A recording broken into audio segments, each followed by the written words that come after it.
O brasileiro é sempre atemorizado pelo banqueiro. Fala, não compra ações que você vai perder. É preciso que você tenha um elenco de fundamentos que possam te conduzir a uma carteira de renda mensal. É a única trajetória capaz de te conduzir a você ter um futuro estável.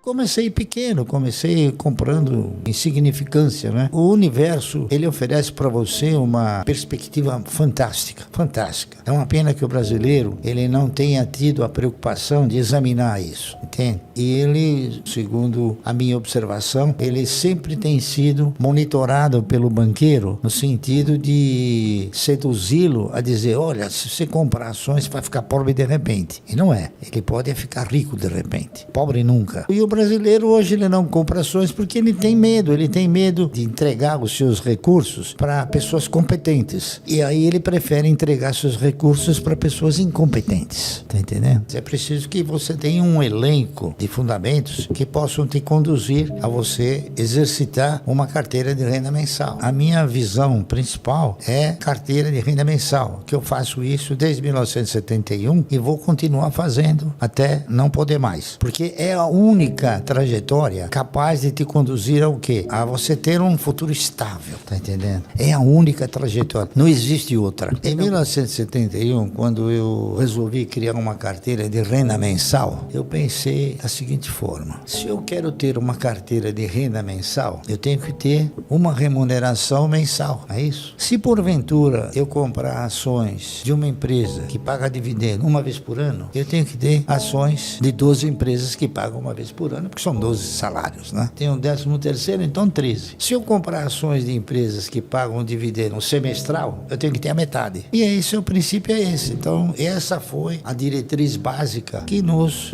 levou a ter uma quantidade reduzida de ações, porque não há necessidade de você ter tudo. O importante é você ter os melhores, aqueles que têm o compromisso com o acionista de remunerá-lo. Como que o senhor vê a renda fixa? Porque muitos investidores agora estão falando, vou para a renda fixa, vou sair da renda variável. Como que o senhor enxerga a renda fixa? Eu respeito todos aqueles que acham que nesse país existe renda fixa. Sabe por quê? Porque a renda fixa não existe. Existe perda fixa. Se você for fazer uma avaliação correta do seu poder de compra entre dia 2 de janeiro e 30 de dezembro, você vai ver que o seu poder de compra, a perda desse poder de compra, é no mínimo 2 vezes superior àquilo que a renda te oferece. Então, vamos supor, você aplica no dia 2 de janeiro numa renda fixa. No fim do ano, você vai ganhar 10, 12%. Só que você perdeu 24%. Então, não tem renda fixa. Você mal consegue reajustar o dinheiro. Enquanto que nas ações, você tem essa possibilidade. Infelizmente, nosso país é o que é, tá entendendo? E o brasileiro, ele é sempre atemorizado pelo banqueiro, né? Fala, não compra ações que você vai perder, né? Mal sabe ele que ele perde na renda fixa. E tem um negócio interessante até de se comentar, né? Quando o Collor assumiu o governo, a primeira coisa que ele fez foi mudar o padrão monetário, né? Ao mudar o padrão monetário, ele tirou o cruzado e instituiu novamente o cruzeiro. O que ele fez? Ele encurralou todas as aplicações, menos as ações. Então, para quem diga que as ações não têm garantia, elas têm uma garantia maior do que a poupança e uma segurança ainda mais intensa. Eu, por exemplo, não fui afetado. Eu tinha ações, fiquei com as ações, estou com elas até hoje, ganhando, tá entendendo? E teve muita gente que perdeu dinheiro. Eu não interpreto nenhuma análise sobre a bolsa. Primeiro, porque você não compra e nem vende ações da bolsa. Você compra ações de empresas. Então, eu me preocupo sim com o desempenho das empresas. E você tem, nesse contexto todo de negociação, você tem boas, mais ou menos, e ruins empresas. O importante é você selecionar as boas e investir. Só que o pessoal interpreta que investir nas ações, investir no mercado, é coisa que talvez possa ser de um ano. Não é. O investimento é enquanto a empresa estiver gerando bons resultados. Eu tenho, por exemplo, ações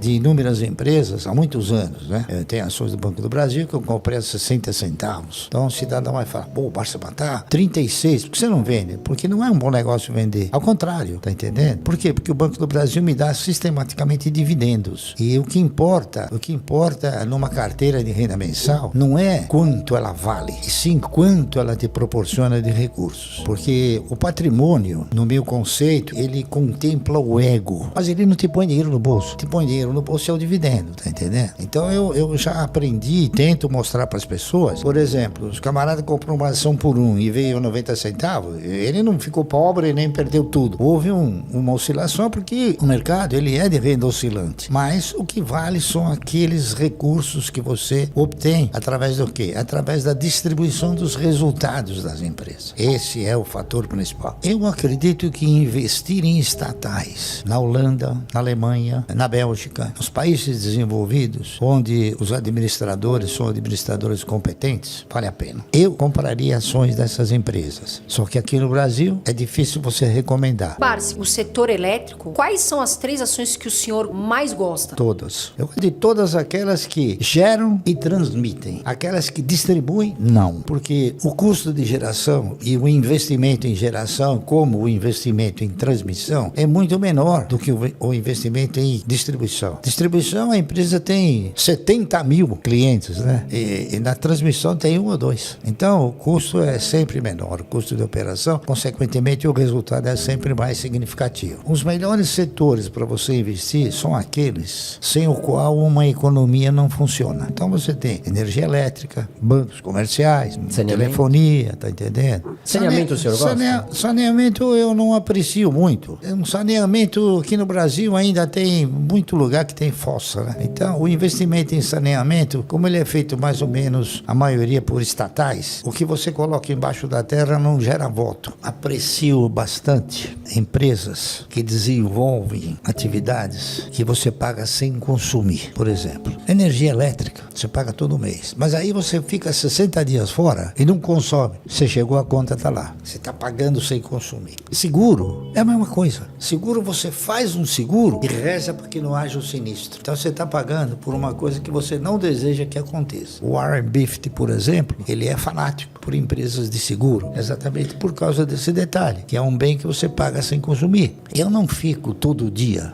recebi esse dividendo, recebi aquele. Quando chega no final do exercício, aí que você tem um impacto. Aí você pega tudo aquilo que você recebeu de dividendo e fala, eu ganhei tudo isso. Então você tem aquelas que estão na primazia e aquelas que estão na rabeira, né? Lamentavelmente, a Itaúsa está na rabeira. Por quê? Porque a Itaúsa, ela foi, ao longo do tempo, foi ampliando a sua base acionária e ela ficou com uma base acionária acima, talvez, daquilo que se recomendaria para ela gerar um bom dividendo. Então, na hora que ela distribui um dividendo, o rateio é sobre muitas ações. Então, dá zero nada, tá entendendo? Então, o meu foco é o dividendo. Teve ações que pagaram um dividendo X, ela pagou uma insignificância. Cai fora, tá entendendo? Aqui não há amores, há resultado. A Itaúsa é uma boa empresa, não há dúvida nenhuma. Mas eu troquei por outra que me paga mais dividendo. Olha, o fundo imobiliário, a exemplo de todos os fundos, eles não geram um bom resultado para o cidadão. Os fundos imobiliários, eles estão lastreados em quê? Na locação de lajes corporativas ou não. O nosso país, ele tem uma indecisão muito forte com relação aos agentes econômicos. Então, de repente, a economia sofre um problema qualquer e as locações, elas passam a diminuir ou então até a inexistir. Agora, imóvel, ele é bom dentro da questão oportunidade. Como investimento para gerar renda, não é um bom negócio. Oportunidade, então você diz assim, comprar ele abaixo do preço, e vender. Uma boa oportunidade e colocar ele à venda e ganhar com essa operação, isso, né? Sim,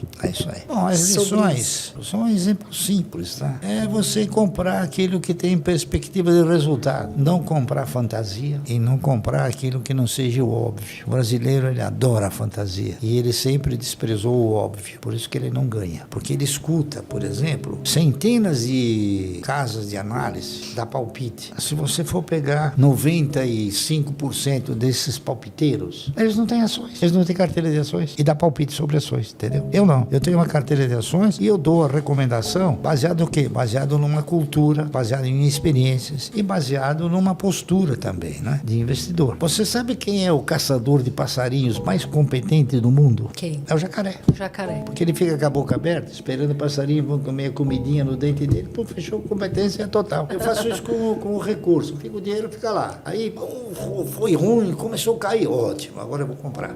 Porque eu procuro comprar sempre quando o preço é muito mais sugestivo, não é isso? Parce, quais são 3 empresas que o senhor não tira da carteira? Bom, todas as minhas empresas eu não tiro da carteira enquanto ela não chega na situação que chegou a Itaúsa. Não é Que eu não questão vou de tirar. serem favoritas, é que são empresas que geram um resultado excelente. Então, por exemplo, a Klabin é uma delas, não é isso? Você tem ideia de quantos anos tem a Klabin? Dá um chute. Deve ser 100 anos, 90. Mais, 130 anos. Mais velha do que muitas ações estatais, Petrobras, né? E é uma empresa que se mantém diante de uma estrutura extremamente bem configurada. Ainda é uma empresa familiar, mas é uma empresa familiar que evoluiu na concepção de administração. Transfere a administração não para os elementos da família, sim para terceiros que são competentes. E é uma empresa que ela remunera de uma forma sistemática, não é isso? Ela paga dividendos sistematicamente. Então é um negócio que é muito saboroso, eu diria.